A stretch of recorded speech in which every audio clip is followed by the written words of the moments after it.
Diri kita yang sekarang bukanlah diri kita yang sama di masa depan atau di masa lalu. Setiap saat kita merupakan orang yang berbeda. Halo semuanya, nama saya Michael. Selamat datang di channel saya, Sikutu Buku. Kali ini saya akan bahas kalau kita sebenarnya tidak tahu apa yang kita inginkan di masa depan. Ini merupakan rangkuman dari video TED Talk Shankar Vedantam yang berjudul You Don't Actually Know What Your Future Self Wants dan diolah dari berbagai sumber. Ada sebuah paradoks yang menarik. Ketika kita melihat ke belakang, kita merasa kalau hidup kita sudah jauh berubah. Entah sekarang karirmu meningkat, kamu sudah punya pasangan, dan sebagainya. Namun ketika kita melihat ke depan, kita tidak merasa kalau diri kita di masa depan adalah orang yang berbeda. Ya mungkin situasi dan kondisinya berbeda, misalnya kita makin menua atau lebih mapan. Tapi secara fundamental, kita masih menganggap diri kita di masa depan adalah orang yang sama. Pemikiran ini justru berbahaya. Inilah yang membuat kita seringkali membuat janji yang sulit kita tepati dalam periode yang panjang, membuat keputusan yang dianggap paling benar, dan sebagainya.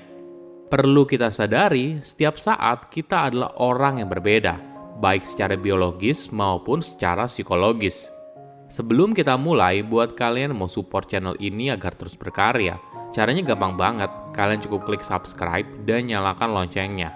Dukungan kalian membantu banget supaya kita bisa rutin posting dan bersama-sama belajar di channel ini. Ketika Shankar berusia 12 tahun, kakinya patah sehabis bermain bola. Dia tidak memberitahu orang tuanya kejadian itu sepulang sekolah. Karena keesokan harinya, ayahnya akan mengajak Shankar ke bioskop untuk menonton film soal sepak bola. Dia khawatir kalau dia memberitahu orang tuanya, maka mungkin saja acara nontonnya dibatalkan dan dia malah harus pergi ke dokter. Setelah usai menonton, barulah Shankar bercerita kepada ayahnya kalau kakinya patah, dan mereka lalu pergi menemui dokter yang akhirnya memasang gips di kakinya selama 3 minggu. Oke, sekarang kita maju 4 dekade berikutnya. Shankar bukanlah fans sepak bola lagi. Sekarang dia merupakan fans dari sepak bola Amerika.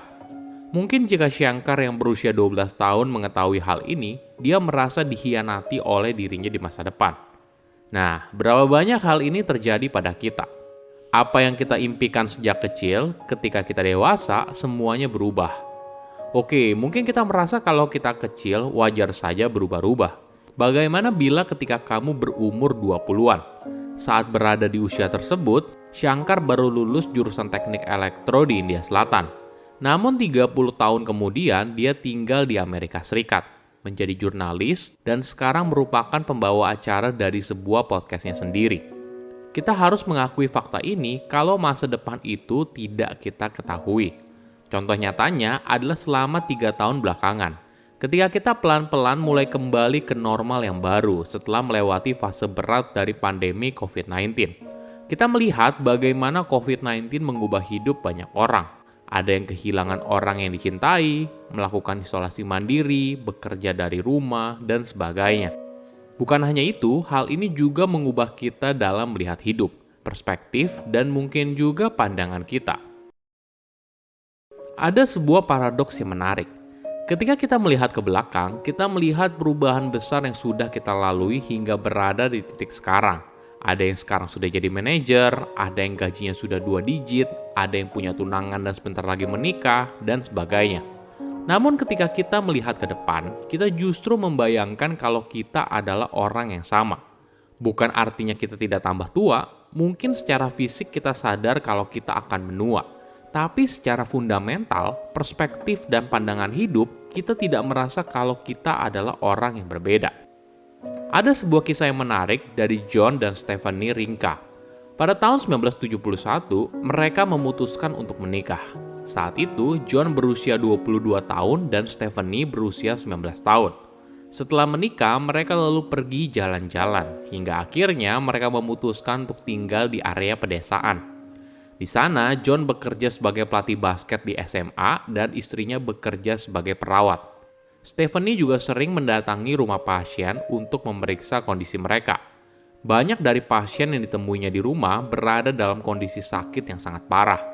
Hal ini membekas di benak Stephanie hingga dia bilang ke suaminya Kalau suatu hari dia mengalami sakit parah, tolong jangan perpanjang rasa sakitnya. Biarkan dia meninggal dengan tenang. Mereka berdua pun sering membicarakan hal ini. Hingga suatu hari, di usianya mendekati 60 tahun, Stephanie mulai meracau dan berbicara dengan tidak jelas. Setelah diperiksa, ternyata dia mengidap sakit parah dan tidak bisa disembuhkan. Akan ada saatnya di mana Stephanie tidak akan bisa lagi bernafas secara mandiri. Dia lalu mulai menikmati hidup dengan sisa waktu yang ada, berkumpul bersama keluarga, teman, dan orang yang dicintai. Namun semakin lama, tubuh Stephanie semakin lemah dan dirinya semakin sakit. Hingga suatu hari dia mengalami sesak nafas.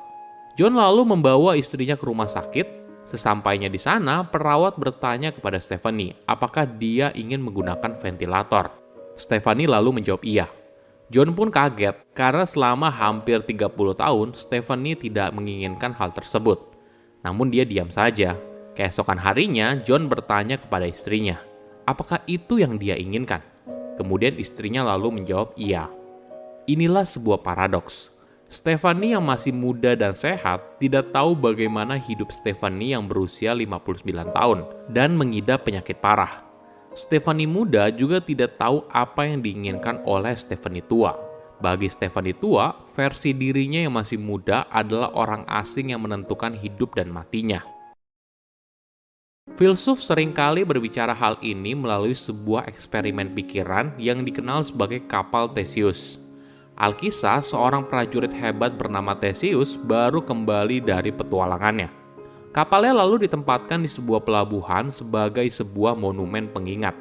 Selama puluhan tahun kemudian, bagian kapal itu mulai lapuk dan membusuk. Papan yang rusak lalu diganti dengan papan yang baru.